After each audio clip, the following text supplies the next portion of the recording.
What's up, Mets fans? Big episode today. A little bit of a mailbag for you. We're answering your questions from Twitter. Make sure you're following us so you can be involved in one of the upcoming ones, because I'm sure there are. The only other thing we have to talk about is some random Mets moves. There's not that much, but we're going to answer your guys' questions. We're answering all of them. Let's get to it. All right. What is up, Mets fans? Welcome back to another episode of the Mets Up podcast. As you heard from the intro, we are going through a mailbag today because, let's be honest, James, there just hasn't been a lot going on in Mets world besides a couple 40-man cuts, a couple random relievers being picked up here and there, and I'm sure we'll get to them throughout the episode, but it's a mailbag episode, and we haven't been able to really do one of these properly in quite some time. No, we got a lot of good questions from you guys. Excited to answer them. Excited to shout you guys out, everyone who engaged with us on Twitter. And shout out to everyone who's been engaging with us on Twitter anyway. Our Twitter's been bumping since the big change, since the transition. And it's been great, honestly, because it's something that I love to do. It's fun also just to make funny posts, engage with you guys, like making memes about everything. It's a great time. So shout out everybody engaging, shout out everything that's been going on last few weeks, and let's get some questions. Yeah, let's get to it. And we'll start off just right at the top from our boy, Jenny Metz, who asks, biggest sleeper pitching prospect? More of a question for the pitching guru at James Shiano. A little bit offended that he doesn't want to know my opinion as much. But James, the floor is yours. I'm going to let you take that one first. Yeah, I mean, in terms of this podcast, like you think you're a little better at hitting, but I think I offer a little bit more from the pitching side. But Mets have a lot of great sleeper prospects in the system. One of my favorites, he hasn't pitched yet for the Mets, Wyatt Hudapole, draft pick last year, came from University of Charlotte, the 49ers, I believe. I think he was like 6th, 7th, 8th round pick around there. He had some crazy games in college, just really showed off how much better of a pitcher he was and how much more advanced he was than a lot of hitters. Had a complete game with 17 strikeouts and no walks against Old Dominion, which isn't even that bad of a college baseball program. No, but Old Dominion, that's where Justin Verlander and his brother Ben also came from. And I believe, there's one more player in the pros right now. Is it Nick Prado that went to Old Dominion? There's like a Kansas City Royal that went there. One of them. Good school. Don't know. But he has a power curveball. It's very sharp and had a 50% whiff rate his last year in college. And he has a low 90s fastball, but it has really good shape on it. Great hop, great carry. But he's a big guy and he has like a nice starting pitching body. So it feels like this is the kind of prospect where he comes into the Mets pitching lab. His fastball already has good shape. He has very good command. He gets 3 more ticks on that fastball and it's off to the races at being like a high profile pitching prospect. Yeah, and I mean, when we spoke to Matt Eddy on last episode, if you guys didn't check it out, full prospect breakdown over there, but he brought up the name Nolan McLean a lot, and that's someone that they took last year as a two-way player in the draft out of Oklahoma State, a guy who'd been used in the reliever role that he said the Mets are looking to stretch out to a starter, something that they're kind of actively doing with a lot of these players that they took in the draft, hoping that they're going to able to get some length. So he's also a name to keep an eye out for, Nolan McLean. Yeah, and of that same ilk, there's another guy like real deep one, Brett Banks, another draft pick from last year. Ooh. He had top 10 stuff plus in all of Division I college baseball last year. Shout out my guy Mason McCray, one of my favorite sources for college baseball information, data, statistics. And he's another guy. He had 3 appearances for the Mets last year in the Complex League. He was a reliever in all of them, but there have been talks that he's going to become a starter. Another just high-powered fastball, great rising action. I think he has a distinct slider and curveball, if I remember correctly, but I could be mixing him up with another prospect. But Brett Banks, a guy, Wyatt Hudapole, another guy, Austin Schrosser from last year's draft class from Missouri. He, in his time in Missouri, went from throwing 90 to throwing 99 miles an hour from freshman year to when he was drafted. In 1 year, just freshman year, he went from 90 to 98. Wow. I mean, Missouri is like the original pitching lab in college baseball. That's where Max Scherzer came from. A lot of great pitching guys out of there. Yeah, he had 1 inning in the Complex League as well, struck out the side, got up to 97 miles an hour, and he throws heat, has a good slider and a changeup. I love an SEC pitcher. I love Missouri. He's a big kid. I think he said he also put on 20-something pounds his first semester in Missouri as well. So this is someone who's probably coming in raw, still growing into his body a little bit, kind of still probably learning how to pitch rather than just throw. This Mets pitching draft class from last year, I think, is going to bear a lot of fruit in terms of sleeper pitching prospects. Awesome. Yeah. Jenny Metz, glad you got your account back. Thank you for that awesome question. Are we going to read out our friend Tyler's question here? Do we want to just talk about that real quick? Because it does have some Mets in it. Why do the Mets continue to scoop up the Yankees Scraps and think it will work for them? And you replied perfectly with a picture of Marcus Stroman, who, of course, just got a nice little contract from the Yankees to pitch there for the next 2 years. Listen, they got Harrison Bader. They got Luis Severino. Am I missing anybody else that they've picked up that's a scrap from them? No, I mean, it could be a bullpen guy, but not that I would remember right now off the bat. I mean, listen, Severino could be very good this year. Someone that we've both been pretty high on, you particularly. And I mean, Harrison Bader's going to play good defense for us and just give us a little bit more of a better Tim LeCastro, like we said. So are these the Yankees scraps? I guess. But like, let's not pretend like the Yankees aren't picking up Mets guys too. No, this is just part of the newfound norm now where Yankees fans have become obsessed with Mets fans because they're Yeah. just not alone at the top anymore. And again, neither team is at the top. Both teams missed the playoffs last year. Both had pretty disappointing seasons. But now there's another big dog in the fight, and the Yankees fans are going to keep taking shots. I think the Yankees giving up on Severino was a mistake. I think he's going to be awesome this year. Everything points to like there being with health, a real bounce back at hand. He posted some great videos at Drive Line last week, working on his changeup, which I talked about when the Mets signed him a few months ago. Whereas like this could be the pitch that like just fucking changes everything for him. Where it was nasty in that disgusting, video. and It was so also disgusting. that great arm side run on it to really go away from lefties because Severino has struggled with lefties because he throws the fastball at them and he throws a slider that comes in on them. Just to have another weapon against them would be super important to him. But I think those are the only two Yankee guys. And Bader, like who the fuck cares about Harrison Bader? He's a defensive center fielder. He's getting a 1 year contract. They're both on 1 year contracts. It's just Yankees fans pretending like they didn't parade him around when he hit like 3 home runs in the playoffs. So like, this guy's gonna be the next big thing, another steal, and then they cut him like 6 months later. So Tyler also, I just know from being on the inside, just being one of my good friends, like he's gutted about Michigan. Me and him both went to Ohio State together, and it's been a whole week of just like getting spam updates from him about the transfer portal. So it's good for me to keep up with it, but also like I know that he's just as a sports fan right now, like he was really over excited when the Cowboys and the Eagles both lost this weekend as a Giants fan. So just from that, I could feel that he is a little bit on edge right now as a sports fan. So just him just chomping at the bit to reply to our podcast feeds, kind of more part of that. yeah, no, definitely. All right, we got another one here from Dave at Really Cold Take. Trajectory for 2023 draft picks. Where do they start? Where do they end? Mainly on Houck, Boston Barrow, AJ Ewing, and Brandon Sproat. So, I mean, all these guys, the best thing I feel like that could happen for any of them would be double A by the end of the year. But that's like everything went extremely perfectly right. Colin Houck, Boston Barrow, AJ Ewing, and Sproat all really didn't have much time last year at the professional level. I think a couple of guys had a little bit more than the others. Houck, of course, being the first round pick. Sproat's probably the one that has a chance to rise the most just because of age and being a pitcher, if I had to guess. We heard a lot about Sproat from Matthew Eddy again last week on the Big Prospect Show. Formal you guys Matthew check Eddy. it out. Yeah. And it was a fact that something similar has happened with Christian Scott recently. And now we've seen like Christian Scott rise all the way up to number 88 on Baseball Prospectus' top prospects list. I know Baseball Prospectus in their list more than other lists takes in pitch shape and pitch design significantly more than results. And that's why I like their rankings for pitching significantly more than any other site. And similarly, like Matt Eddy mentioned with Scott, the Mets are taking Sproat from Florida, who really pushes like sinkers, sliders, changeups. And they're, I think, probably because he throws 100 miles an hour already almost, are going to give him a fastball. And right now, Christian Scott has one of the best fastball shapes of any pitcher in the entire minor leagues. He's going to come up to the major leagues with an elite fastball. So I think it's a good chance Sproat does that because, correct me if I'm wrong, I think that he did not pitch last year for the Mets, just went straight to the lab. I believe so. And I think that was also true of Hugh the Pole and Brett Banksby got that 1 inning. And another guy 2 years ago, Jonah Tong, who I think is also exciting. But Sproat's a guy where I think there's a chance if like his numbers are good enough in the lab, or he could do like 2 weeks or even none at St. Lucie and go right to Brooklyn. And once you're in Brooklyn, it's just there's a good chance you end the year at AA. So again, the young hitters, it's probably going to just take a while. They probably are complex. They're probably low A. It's going to be a very long time until they make an impact in the major leagues. But Sproat's the guy who, if it clicks, if it hits right, like that could be someone who moves quickly. Yeah, all those hitters were in the complex league last year, so probably going to start off there a little bit, maybe in like low A with Port St. Lucie. Double A is probably the best possible outcome realistically for any of those guys. They're also all so young. I think they're all 18 or 19 years old. Like we saw Jet Williams get to Double A by the end of the year last year, which was phenomenal. That's unlikely for most minor league players just in general. Yeah, Jet's just elite. Like Jet does things that other players at his age can't really do. Like his command of the plate, his back control, and how hard he can hit the ball at his size. Like that's special. And also that you could kind of reflect that in where they were drafted. Like Colin Houck had this idea of he was like a top 10 talent, but he's more of someone who they just see as probably like a major leaguer rather than someone who's going to be an elite major leaguer. Like Jet had the elite tools. He just had to overcome size, which is something that's a risk willing to take. Where Houck is like probably going to wind up a second, third baseman, just do a lot of things well, but never be spectacular anywhere. Which is the exact same profile that got Brooks Lee drafted where like what 9th overall, 6th overall. He was 4th, I think, overall, or 5th or 6th or whatever. Yeah. Now he's like on the doorstep of the major leagues and is still just not really good at anything, but he's really good. He's like a good player all around, which I think is the expectation for Houck. But I think that Barrow and Ewing had a little bit bigger tools, but probably a little more projection on them. So generally, it's just going to take a while for everyone. Yeah, going to take a long time.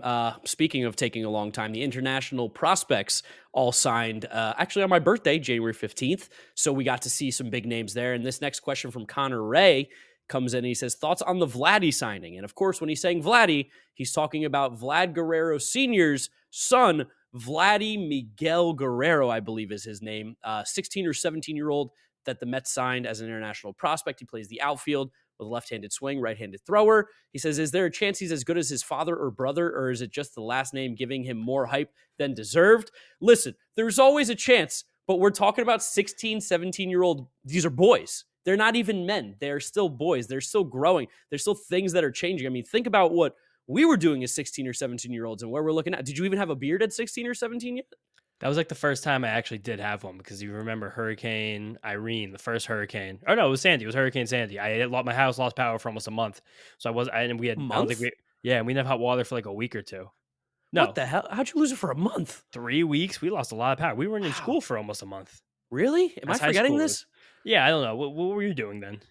Playing a lot of video games, I think. Just a lot of FIFA, probably. That was, pull back curtain. Those were really Mark's gremlin days when he was like 14, 15, 16, 17. He wasn't much of a socialite, but it was baseball and video games. That's what it was. Which is exactly the way your life is now. But nevertheless, I didn't shave for like a month thing, because I was like, my house is cold water, it's dark. I don't want to shave. I just grew a beard. I was like, oh, this is kind of cool. I'll grow a beard. So this is the first time I grew a beard. But have to stress that with the international signing period, this is nothing worth really talking about, thinking about as fans. Like, maybe he is good. Maybe someone Mets got another gem in this class. I know they signed one of the highest catchers in the pool. Basically, unless you're in a year where there's like a blatant Jason Dominguez, it's not something as fans that we have to be like all over. Even the same year as Jason Dominguez, Robert Poisson, who I'm sure 95% of his podcast listeners have never heard of, got the same bonus as him from the Oakland A's, and he's never going to get close to the major leagues. So the only reason he might is just because the A's are like, we paid him more money than we give to almost any player on our major league roster. Let's just see if he's good. And if he stinks, he'll probably disappear into the ether of Major League Baseball. But yeah, like, even go back a couple years ago, remember Simone Juan was the big name of like, ooh, the Mets got Simone Juan, this international prospect. He was 16 years old. There's still plenty of time. He's only 18 now, but he has an OPS of 619 in 93 games. And that was like the one that everyone was hyping up. So we urge you with the utmost caution to not freak out about the international prospects. When you need to find out who these guys are, you will be told. They will tell you. You will find out. It won't be a secret anymore. Until then, it's just kind of an exercise of like just patience at this point. It's also just a way for people on Twitter to get cheap impressions by saying things and names. It's really nothing. It's just a way for people to regurgitate things that are very obvious and just say them back to you. And the one thing that I think was really significant about the Mets international signing period, just the day celebration in general, was the fact that, first of all, the entire conglomerate was there. Stearns, Mendoza, a lot of the people, and then also Francisco Alvarez, who came back to hand out diplomas to members of the Mets Dominican Academy who had graduated high school degree, American, I think GED, just giving out these diplomas, something that Alvarez got a few years ago.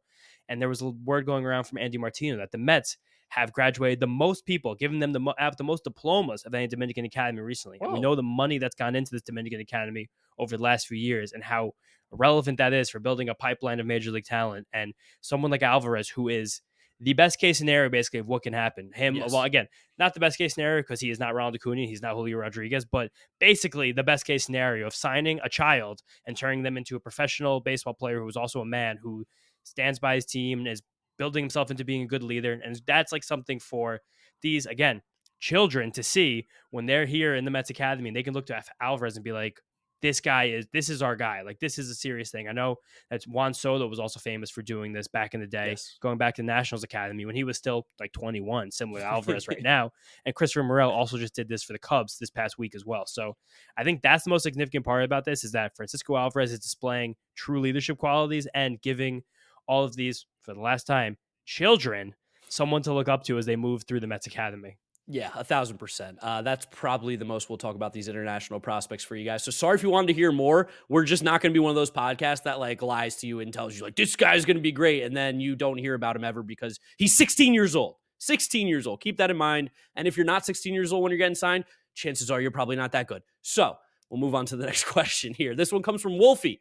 Shout out Wolfie, a friend of the podcast and channel. What's your thoughts on one of the best Mets of all time, R.A. Dickey? It's a little bit random, but I mean, a lot of great memories with RA. Weirdly, is one of the best Mets pitchers ever, especially because he won a Cy Young. I only have positive memories and thoughts with him, and that was probably one of the cooler Linsanity runs we've ever seen in baseball for sure. It was even more than insanity because he went for multiple seasons of being like one of the better pitchers. It was just I I guess remember that's true, those yeah. that week in June where he was like pushing no hitters back to back years. I Yeah, think in 2009 where I was like, this is 2010. This is fucking crazy. But we also have to always hold R.A. Dickey in high regard because he helped spurn like the Mets World Series run by acquiring Noah Syndergaard and Travis d'Arnaud. So it was like he always will have a piece of a great Mets season, even though he wasn't a part of it because he helped acquire two of the players that were part of it. So that goes to show Mets fans also like give these prospects a few years. Maybe sometimes really good things will happen on the other end of it. 100%. All right, Richard Hernandez. He hit us with a trivia question the other day. He's got a question for us, though, on this one. Best possible road trip or flight destination for a Mets road game this season? That is a good one. I'm going to have to pull up the Mets schedule because I don't know what American League teams we go to. Obviously, you play every National League team on the road at some point during the season. But in terms of the American League, I mean, I'll say off the bat, LA in April is a great trip. Do you get a little taste of summer before summer? I did that last year. They go up to San Francisco too, which is a taste of winter after winter in April, but having summer before summer, a nice weekend in April. Also, it just happens to be for the second year in a row, the Mets playing the Dodgers in LA on 420, which is a fun wrinkle. As far as American League, I'm looking at the schedule now. The Mets go to the World Series champion Rangers next year. The Mets go to Cleveland, which I know Mark will scoff at, but it's a good place to watch a game. I spent some time there in college. It's one of those cities where it's like I'll never pick it as a destination, but it's like it's a good ballpark to see, and like it's just good. It's good, hearty Midwest people. Yeah, I also like Seattle. I think Seattle is a place that I've never been, but I've only ever heard good things about. So I definitely want to maybe try and get out to the West Coast for that one. And Colorado, I mean, well, Colorado's not American League, duh, but that would be a great one as well. And I think the most obvious choice always is the San Diego Padres. Anytime you got a chance to go to San Diego and watch some baseball, you should do that because you're not only going to see some good players, you're going to have some incredible, impeccable weather as well. Also, funny scheduling quirk. You guys are going to get ready for my rants about the schedule as we get closer to the season, of course, but just a big part of it. The Mets' entire season is basically a Milwaukee Brewers sandwich this year. Yeah. We open the season at home opener against the Brewers, and we end the season Friday, Saturday, Sunday in Milwaukee. So the whole season is just about the Brewers. So I think that could also be a cool road trip where I don't know next year's NFL schedule at all, but if the Packers are home on Sunday, September 29th, it's probably a good excuse to get out to Lambeau Field. Is Green Bay close to Milwaukee? That's the next question. I mean, it's in Wisconsin. It can't be that far. I don't know. It was like 3 hours. Is that too far for you if it was that far? No, I think 3 hours would be pushing the limit of it, though. I'm hoping it'd be like an hour and a half, and I think it is, but I don't know. I totally making it up. I mean, you're the Midwest guy, so I thought maybe you had a beat on Wisconsin. Apparently not. No, I went one time. It was an 8-hour drive from Columbus to Madison, which was way longer than I thought it was going to be. So the Midwest just stretches out. Kenosha, right? Kenosha, Wisconsin. All right, Ethan Briggs with the next question for us. Can you talk about what you know about player development improvements, pitching lab, Eric Yeagers? We did a little bit last episode, but essentially from what at least we know, or I know, James can speak afterwards, Eric Yeagers is the man. He's got some special sauce cooking where he just seems to be able to identify pitchers that have the ability to get more out of what they've shown thus far. Like a guy you mentioned with Christian Scott, like a guy that you even mentioned with Mike Vassell, who was taken more as a safe pick, as a guy who is a good pitcher, didn't have really anything plus, but now after last season was able to show that he has some strikeout ability, has some good pitches, has the opportunity to maybe make the major league roster at some point during the season. So it seems like he's able to identify the pitchers that have the ability to get more. And that's something that I think is so incredibly important and what you've seen a lot of top organizations do. Yeah, and something else I like about Yeagers is that it seems that we've gone from a results-based development model to a strengths-based development model where it's like we again, I don't think the Mets are drafting or having guys in the minor leagues to worry about ERA and WHIP and their wins. Like I think they're like, let me see which pitch properties we can coax out of these players, and let's make sure these are where they have to be rather than like making sure you have a 2.70 ERA. Like Yeagers comes from Driveline. He worked closely with Kyle Boddy, who started the Driveline and ran the Reds player development for many years. It's just this is going to be what it is. It's going to be a lot of trying to think of how to say this even. Just we're putting a lot of technical ability into player development here. Lots of machines, lots of sensors and things and high speed cameras. It's a lot of things like that. And that's as much as we know about it, because every single team really wants to keep their player development under wraps, because they don't want other teams to know what they're doing, because you don't want someone else to steal your methods and your little secret sauce, as Mark said so eloquently. So I just know that the way that we're improving pitchers right now, and the way that we have a lot of, for lack of a better term, balls to draft a pitcher and then say, we're going to change your role, we're going to change your arsenal. And the fact that those things are happening quickly, especially with guys like Christian Scott and Blade Tidwell. Christian Scott literally becoming one of the best pitching prospects in the entire minor leagues after being drafted just 2 years ago as a relief pitcher. I think that's the kind of thing where you could be like, okay, like we have plans in place and players are executing them. I think that itself is a really good thing for this development machine we are creating. Totally. And on the hitting side, I mean, there's just been a lot of major leaguers that have been homegrown that have come through the Mets in the last 5-10 years. Like you look around the diamond, at almost every single position, you have a guy that is relatively homegrown. So I think on the hitting side, they've continued to do what they've done well. They brought in that guy from the Royals right last year that you were telling me about, that, or was he from the Rangers? Where did he come from? I think the Royals guys are already gone for someone new, honestly. I think okay. I think it was already a swap job was done. Okay, he got upgraded, but hey, even so, like there's just been a lot of guys on the offensive side too coming up through the minors. So I think there's definitely some good things going on there in terms of player development. Next question, Big V. If each of you can make a wild prediction for the upcoming season that you believe could happen, what would it be? And he says trade, player performance, overall season standings, maybe some sneaky move the Mets make. James, I'm gonna let you go first. Thanks so much. You're gonna let me go first. How kind of you. That's the benefit of reading the questions. Yeah, a wild prediction the Mets make. I mean, like one that you had last year was like the Diamondbacks are going to be pretty good. That was pretty good. Yeah, but I think I'm trying to think of one like specific Mets. Specific Mets, okay. Specific Mets, crazy prediction. I think Jorge Lopez is going to be a really good reliever. Ooh. I think Jorge Lopez is just going to be nice. I just think he's going to be someone that sneaks up on everybody, and you look up in June, you're like, oh, I really trust Jorge Lopez as like the seventh inning guy. That's my sneaky prediction. My bold prediction is Brandon Nimmo's going to hit 30 home runs. I think we're going to see a 30 home run season out of Brandon Nimmo, moving him to the corner maybe a little bit more for Harrison 24 Bader. last year. How bold is that? He has never done it. He set a career high last year. In Brandon like 135 games. He's on the 30 homer pace. Mark's like, this is my bold prediction. It's going to happen. If Brandon Nimmo hits 30 home runs, there's not one person in Major League Baseball who was like, I saw that coming. Find someone else who's saying it, and then tell me it's not a wild prediction. Yeah, that's fine. Whatever. Great job. Yeah, Jorge Lopez was a great reliever 2 years ago, James. I don't want to hear it. Yeah. All right. Next question from Theo A. Yeah, you are right about that. So yeah, fuck me, I guess. But Theo A. Shea City's pod.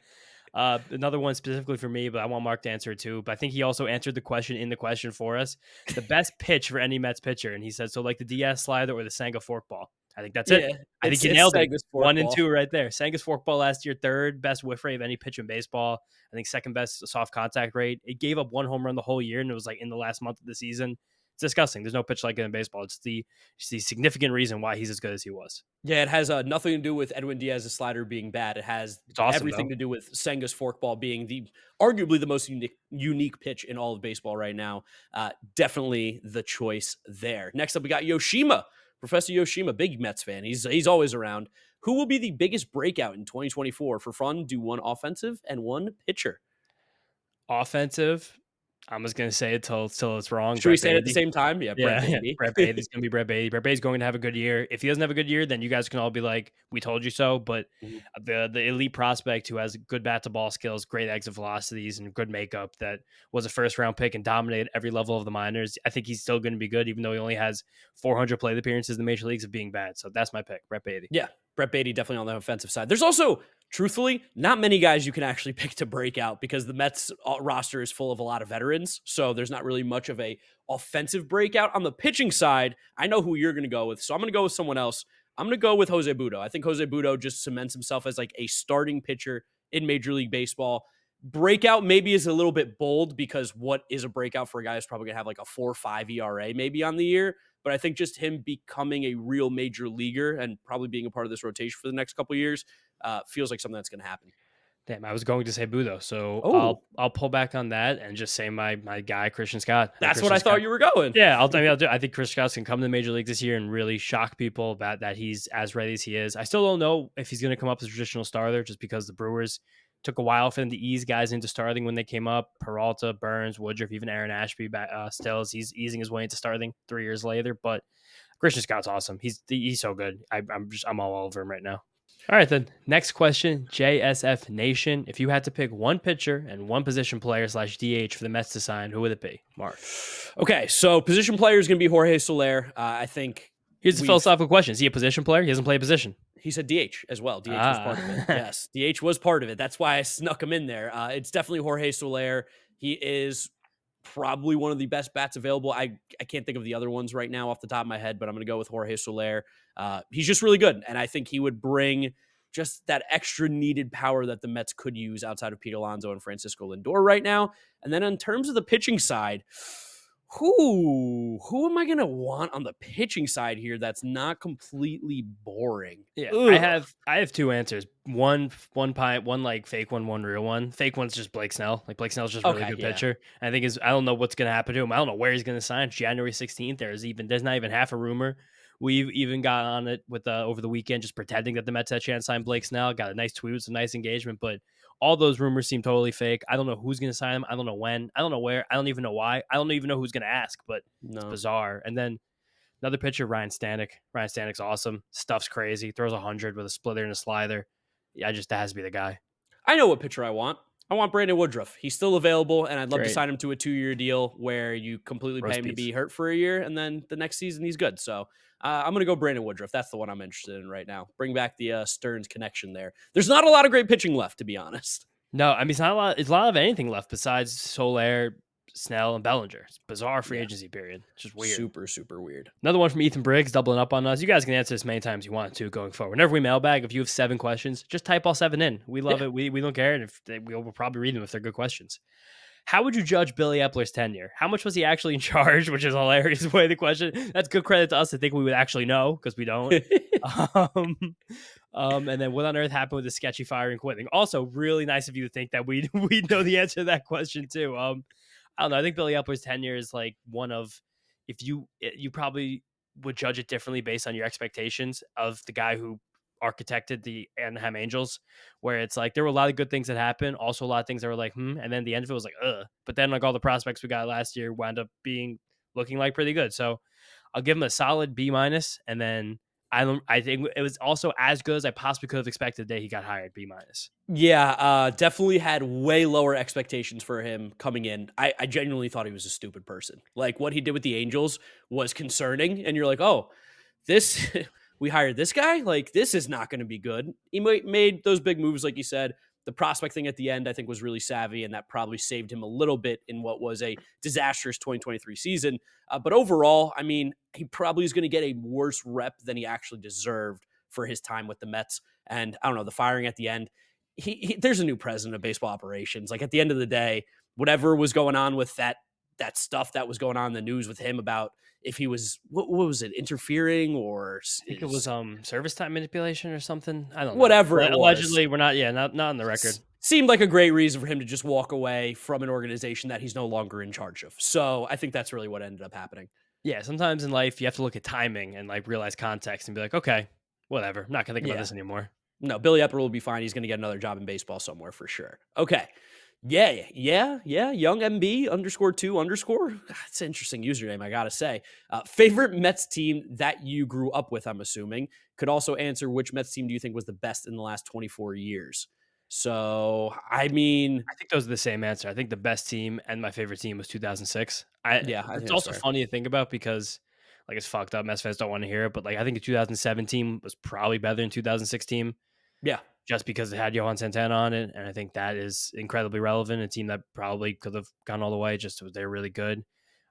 I think I put them against every other team we've seen Mets teams in our lives. The 2022 team, while it was great, I think by the end they showed they have a lot of cracks in their armor. The 2015 team objectively sucked. It's bad. Every day I wake up and like, how'd the team go to the World Series? It's kind of ridiculous. Look back at the roster, like these guys sucked. Like, why are they in the World Series? But we were talking about it the other day. The Mets in that World Series went to there. Like people always preach like this new Mets up the middle defense. Like that's as strong as you want to be anywhere in the field. The Mets had a catcher that couldn't throw, a shortstop that couldn't move, a second baseman with no hands, and a center fielder who was not a center fielder, and Yoenis Cespedes. No. And all of those things together did cost them the World Series in totality, but also somehow got them there. So I don't know, but I think by far the best Mets team in our lives were 06 and 07. Yeah, definitely. I mean, technically 2000 I think would be up there too, but 06, 07 I think was a better run than that 2000 team necessarily. The 2000 team also was like, it was a really good team, but it was also like not anywhere close to a lot of the other teams playing baseball in that era. Correct. But Yeah. that was also the kind of thing where the Mets like chipped away and chipped away and chipped away in 98 and 99. And like that was just a veteran roster with Mhm. experience and know how. Bobby Valentine, good manager, just like to get over the hump and get to the World Series rather than like, we're going to walk in here and take a World Series, which I Yes, think those Mike are Hampton different had a things. Yeah. career season that Yeah. got him paid big time. Like there was a lot of things that went right for that team that Bobby year. But yeah, Jones. Bobby Jones. Bobby Jones. My first ever Mets game that I went to, Bobby Jones made the start. He got shelled by the Braves, absolutely destroyed, which makes a lot of sense. All right, Bella. I think one of our few female listeners and female fans of the podcast will take it. That's fine. You guys traveled around the ballpark a lot last year. Where are the best seats in Citi Field and why? Like, what Okay. food is near there? Are the seats just good themselves? We've spent a lot of time Everywhere. the last couple of Every seasons. seat.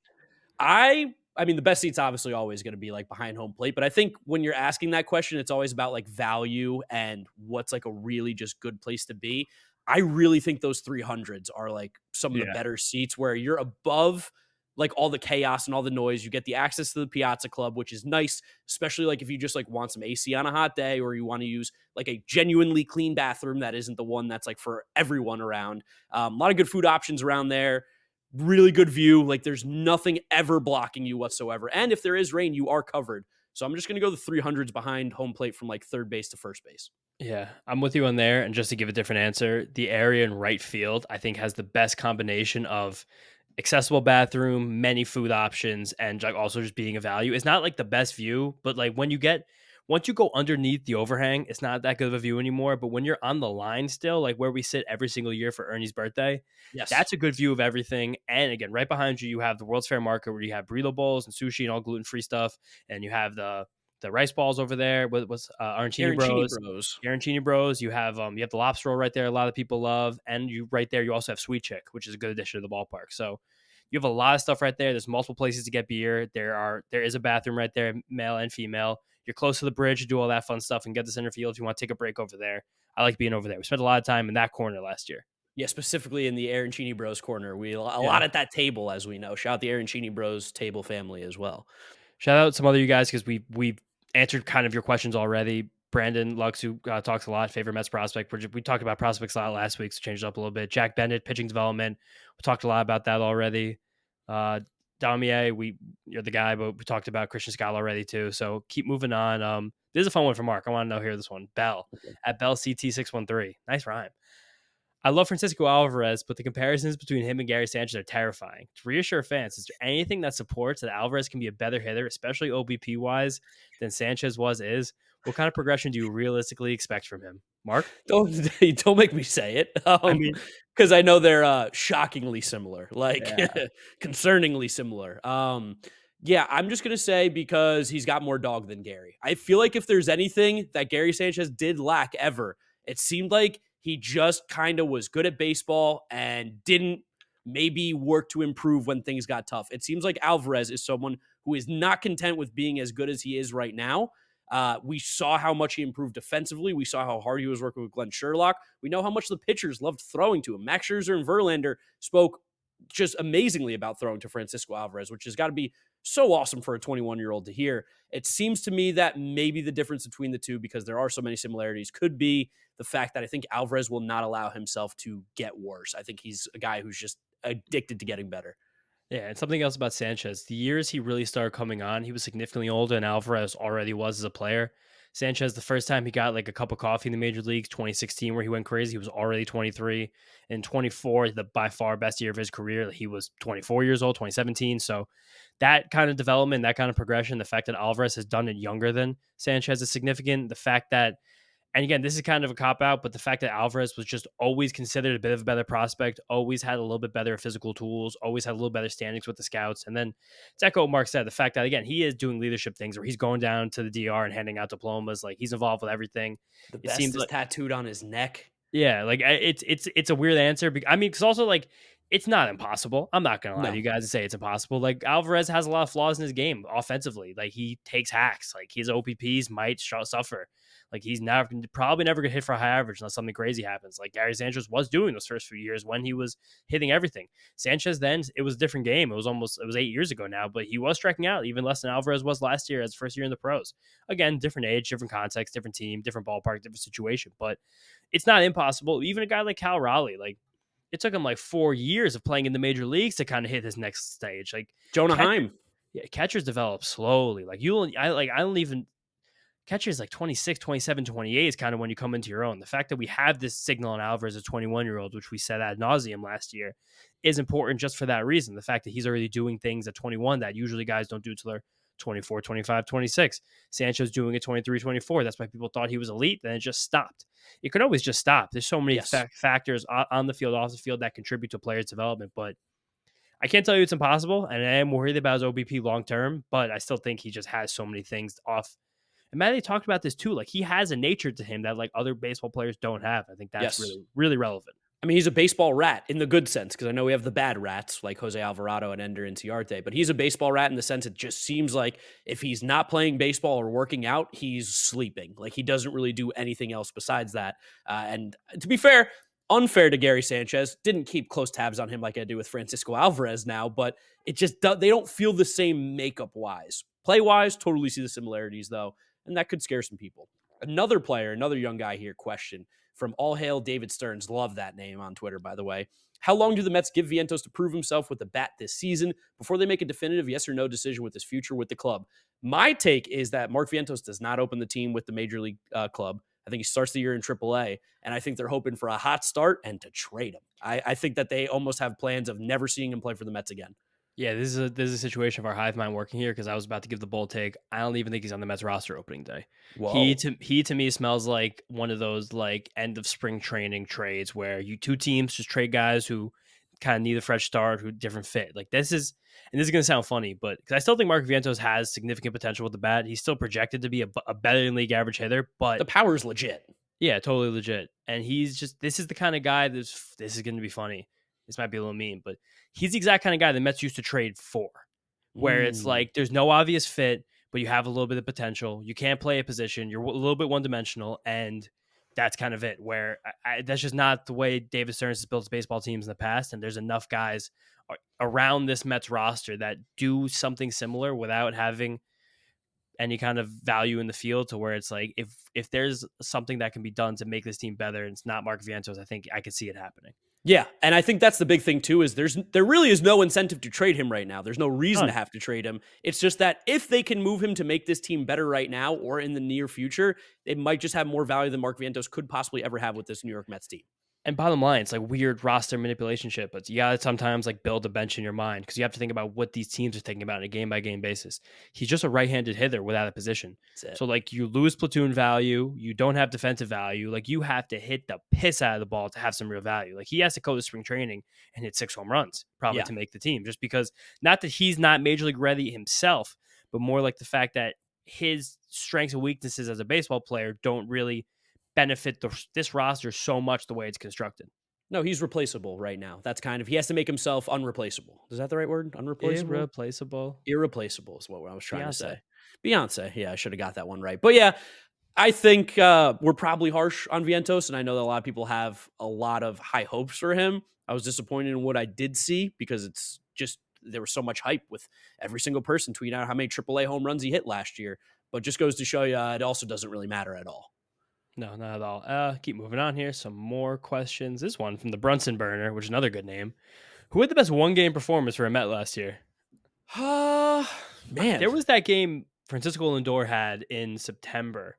Maybe it was a doubleheader combined, but I think he had like 2 homers, a double, like 7 RBIs. I remember it basically won me a fantasy championships. That's why it's fresh in my mind. But oh yeah, what about didn't Senga go 8 against Rockies? The Rockies, maybe 10 strikeouts or something. I will say, like, I really tried to black out last year from my memory because it was just so miserable. And I know we talked about like every single game, but it was not what we wanted to say. So I don't even really remember what my thoughts were because I just know that it wasn't right.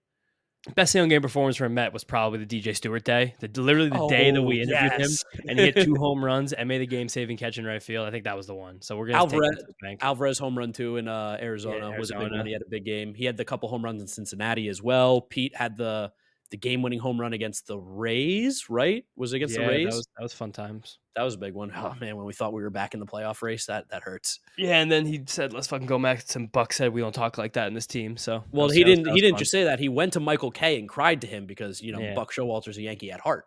So got to make sure that he kisses the shoes of Michael Kay, one of the most overrated announcers in all sports.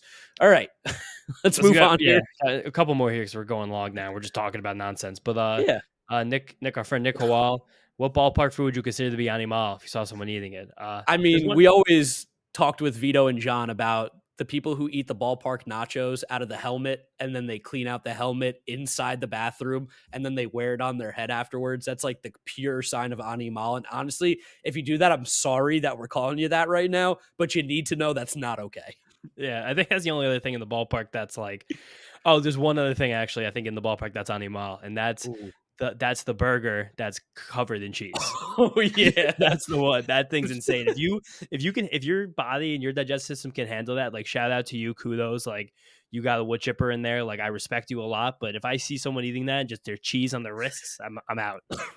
The cheese covered burger is something that again like wasn't even on my mind because there's just never a world where I can eat that. But I'll tell you what, if I could eat cheese, I'd get it one time. One time for shits, but I think that's kind of it. Well, yeah, you'd get the shits for sure. Yeah, I had a double entendre there accidentally. Let's see what other stuff question. I mean, maybe this last one, just the last prospect thing. A lot of these other ones are either not Mets related. Like one guy was like Brody Morris. Like I know it's the Mets podcast, but you guys have any insight to the Red Sox offseason? Okay, that's an okay question. But I don't think we're gonna answer. I don't think anyone cares about that. Who's listening to the show? Noah O'Neill. If Marte is himself again, what do you see as a timeline for the call up of Drew Gilbert or Jet Williams? Love the pod, boys. I think that it would be super crazy if Jet Williams got to the major leagues this year. Yeah, I think he would have to force the Mets' hand in a way that was like untenable, where he's in AAA and he has a 170 WRC plus, and nothing is landing in center field. But Gilbert, I think, is realistic because David Stern said last week on the show with John Aim and Joel Sherman, some legends right there, that Gilbert's going to start the year in AAA. So Gilbert starting here in AAA means that he's probably just next up. Like he is the depth outfielder. So if there's a serious injury to someone who is really good in the outfield, whose name I'm not going to say because I don't want him to ever get hurt again. I think then you're like, if there's like a 6-week injury for one of the guys who probably is going to hit leadoff for the team, I think that's when Drew Gilbert gets the call. Otherwise, I think there would have to be, again, a significant injury or someone would have to be really bad. And I think this, like bringing in a guy like Tyrone Taylor kind of gives you that cushion too of like, if there's a little bit here and there, if there's a Marte injury, like if Drew Gilbert starts off slow, there's no pressure for him to have to come up right now. Cause I think that seems like, and there shouldn't be.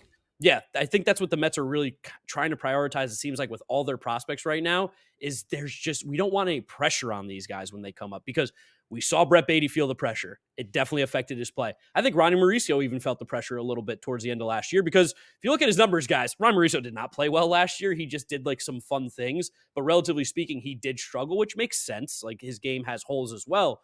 But I think from what we see with David Stearns and how he handled prospects in Milwaukee, he really wants to take his time and make sure these guys are ready before bringing them up to the majors. And then if they show they're capable, go ahead and do what you do best. But like even a guy like Sal Frelick, who was so ready for such a long time, took a minute to get called up in Milwaukee, and then even took a minute to get into like the middle top of the lineup because they just want to ease these guys in. And that's something I think that gets lost sometimes with prospects and young players because we've seen Juan Soto and Ronald Acuna and Julio Rodriguez come up and they're the best players in baseball. Totally. And I think the Mets did a lot this offseason to mitigate that just because we haven't had AAA depth like since we became adults by signing guys like Trace Thompson and Taylor Cole. So just like guys who can be competent and they're in AAA. So if you need them, you could dust them off and bring them up, non-roster invites so they can. I think Trace Thompson doesn't have an option, but if he starts the year in AAA, he can be there. But if you call him up, you can't send him down, like one of those things. But again, it's just like if someone stubs their toe, like you call up one of them. But if somebody breaks their wrist, that's when you might call up Drew Gilbert if he's playing well. So everything's contingent on a lot of stuff. But first of all, of course, Drew Gilbert has to play well, and then something has to happen. But I would be surprised if he had 0 Major League plate appearances this year. Last one. This is going to be the last question we read out. It's from Gerson Echeverria. He's a good dude, friend of the pod. This is just a topic for debate. Everyone says we're on the cusp of a wild card team. I think we're a little bit better than a wild card, and I bet we have a surprise season. I think we are on the cusp of a wild card team. I think we're a team that will be competing for the wild card. And knowing that 83 wins, 84 is going to get you that last wild card spot, the Mets are totally in that realm of possibility of doing that and even outperforming that, I think, right now. There's just a lot of things that are going to happen in order for the Mets to outperform that expectation. Yes and no. Right now, Zip's Fangraphs projection system has the Mets projected at 84, 85 wins, which right. is right there with the Phillies, which I think would be surprising for a lot of Mets fans to hear, but also just goes to show like the fact this team does have very legitimate star power still. They have a better 1-2 punch, like 1-2-3 lineup than most other teams in the National League, especially the ones they're competing with for the wild card. Take out the Braves, the Phillies, and the Dodgers. Like you look at the Mets 1-2-3 in their lineup, you're like, oh, okay, this is good. It's just really this whole thing is going to come down to if the Mets pitching development has created depth or not. That's going to determine if the Mets have 85 wins, 87 wins, or 74 wins, 71 wins. And I think we have a range of all in that. Like, I think that this season is fun for those reasons. Like, anything can kind of happen this year. And I think we're going to learn a lot about what's going on underlying in the organization for better or worse. And I think that is kind of where this is. I know the PECOTA projections are going to come out soon.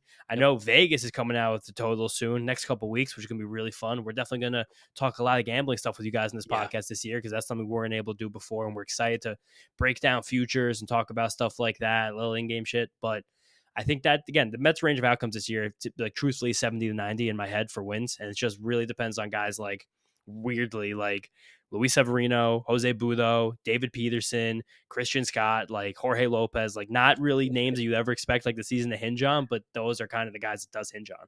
No, 100%. I think that was a great way to bring back the mailbag a little bit here for the Mets'd podcast. A lot of good questions from you guys. We really appreciate it. Remember to follow us on our social media at Mets'd on everything, Twitter, TikTok, and Instagram. We do have some housekeeping things to go over. I just wanted to make sure that, we get the social media plug while people are still listening. What else do we got here, James? We got Shota Imanaga signed. We saw that contract. That kind of sucked to see. Yeah, I was like, fuck, I would love to give him $12 million a year. People were talking about over 20. I hope he's listening to this because I gave our guy Marino some shit because he was like 100 mil. I was like, who told you that one, guy? But still love Mike. Wanted to have him on soon. That sucked. He also seemed like to really want to go to Chicago. Seemed like that was kind of his intention. He was just waiting because when you were an international free agent, you have your posting period. You were just waiting until the last second, and I guess just pushing all these rumors out there, hoping somebody like threw too much money at him. But he's so interesting, and now the fact that he's making again like 12 mil, like 15 mil, kind of like the Senga contract, rather than 20 mil like people were talking about, it makes him much more fun to evaluate because now he's being evaluated like as a fringe starter like Senga was last year. So a lot of cool stuff there. We cut Diego Castillo from the 40 man to make room for who did make room for? I don't even remember. I don't even remember. Someone signed this week. Cooper Hummel, we just traded. We cut him and traded him out for cash considerations. Castillo might have been Minaya, and Cooper Hummel might have been my guy Max Kranick, who the Mets picked up the other day. Oh yeah, I think you're right. That would make sense. Kranick's fun. Pirates used him in like a 30-40 pitch roll like a couple of years ago, and he was like nice doing it before he got surgery. And he grew up a Mets fan, so love having people who love the Mets on the team. And same with Mark's boy, Yaxel Rios. Yes. Throws 97 with a good slider and pitch was part of the A's organization. Exactly what we want to bring in. Ooh, I don't like that last little tidbit. Part of the A's organization. No, we want that because then if you're with the A's, like you've never been coached, you've never been developed, nothing's ever happened. We talked about this a few weeks ago. Like there's more cream on top. Where if you came from the Rays, the Astros, the Guardians, you have already been maxed out. You're as good as you could ever be. But now we got raw talent here. 97 with some juice. Something about that name Yaxel that I really just love. It's an electric name. Baseball Prospectus dropped their top. Is this a top 101? Am I reading that correct? Top 101. Top 101. Jet Williams comes in as the Mets' top prospect at number 23, which is pretty sick. That's kind of awesome to have a top 25 prospect. Drew Gilbert at number 29. Ryan Clifford at 76. Luis Angel Acuna at 77. And Christian Scott at 88. 5 guys in the top 100 and 1 for the Mets. Solid farm system. We know that they have a lot more depth than they have in the past. And to have a guy that we traded for Justin Verlander, 2 of those guys are in the top 75, basically. Pretty sick. Yeah, and again, mentioned it before, but really cool that they recognize like Scott's pitch properties, even though he was statistically, I've tweeted on Monday from Mets'd like probably the best pitcher in the minor leagues last year. Highest strikeout minor walk rate, like second lowest FIP, like 11th lowest ERA, just despicably disgusting. 3rd lowest walk rate. They also, again, they give a lot of credit to pitch property. Jarrett Seidler and Jeffrey Pastornado. I think Jarrett's definitely a Mets fan. Jeffrey, I'm not sure if he is or not, but I think they're both Jersey East Coasters. They're always going to be ruthless because they're Mets fans at heart, and they give a lot of credit to pitch design and the fact that they put Scott here where it's remarkable. And I think it goes to show how good of a prospect he really is. Nice. In terms of the major league team, arbitration negotiations were going on. Agree with everybody except my boy Philly B, Phil Bickford, which he's going to be a hot name on this podcast for no reason. Arbitration's so crazy that even exists still. Like, this is how we do contracts with players. It doesn't make any sense. Dude, it's nuts. Like, for people who don't know, they exchange figures and have to agree in a contract, but if not, they literally go into a courtroom with a private arbiter, and they will argue. The teams will argue that their players are worth less money. Crazy. The Tigers are going to arbitration for Casey Mize, former number 1 overall pick, over $25,000. A Major League Baseball organization, they're going to spend that much on ice cubes in April. Like, it's not even funny, the fact that like their teams do this shit, and it's ruthless. Like, again, love to see players do it because you never want to see guys go to arb. It really hurt Corbin Burns last year, fractured his relationship with the organization. Dylan Betances a long time ago with the Yankees. Mookie Betts. I'd love to do content on like arbitration cases that like hurt teams recently. And also just really nice to see Pete and the Mets like sign a dotted line together. It's not the real contract, but nice to see it go through. I do appreciate all the people on Twitter who like freak out. They're like, oh my God, like the Mets signed a contract with Pete Alon's. Like, no, this was always going to happen. Like, you didn't know what arbitration was. There's not any leverage. You can't not play. Yeah, like if he doesn't want to play, he can't play for anybody else. His contract doesn't continue on. Like, oh, I missed a year. Too bad. So yeah, that was going on. And then the last bit of sad news here, Mets legend Bud Harrelson passed away. Only meant to be in uniform for both World Series. Yes, third base coach, I think infield coach for 1986. I don't think a lot of people know, which is really cool. He famously was waving Ray Knight around home. On the famous play in Game 6, but. 1969, 1986. He was like that kind of gritty, tough-nosed shortstop that doesn't really exist in baseball anymore, but was kind of a mainstay for baseball back then. Everyone in the Mets family always had glowing things to say about him. Mike Breen had a touching tribute during the Knicks game the night he died, where he said, I grew up with two heroes in sports. I've been lucky enough to sit next to one of them for the last 25 years talking about Clyde. And they said the other one was Bud Harrelson as just a hard worker, grinder, did all the little things, did everything right. Great career, great life. Sad that he's passed away. Yeah, very sad. One of the great Mets, and definitely like you talk to our parents, you talk to anybody over the age of ours, and they bring up Bud Harrelson all the time as just one of the greatest Mets ever. And really sucks. That's going to be how we end this episode here, guys. Thank you so much for listening. Thank you for watching. Remember, if you're looking for the YouTube version of the video, Mets'd Up podcast on YouTube. We will link it. We always link it on Twitter and stuff. We throw it on Instagram. We'll throw it everywhere so that make sure you guys can find the actual correct link so you can see the video version of this. If you're listening to us, Apple Podcasts, Spotify, Google, whatever it is, drop us a rating, drop us a review, download and subscribe. It really does help us out. Follow James on Twitter at James_Shiano. And me at GiraffeNeckMark with a C. Thank you guys for listening. Thank you for watching. And we will catch you probably next week unless something big happens for another episode of the Mets'd Up podcast. Peace out. Peace out. See you guys next time.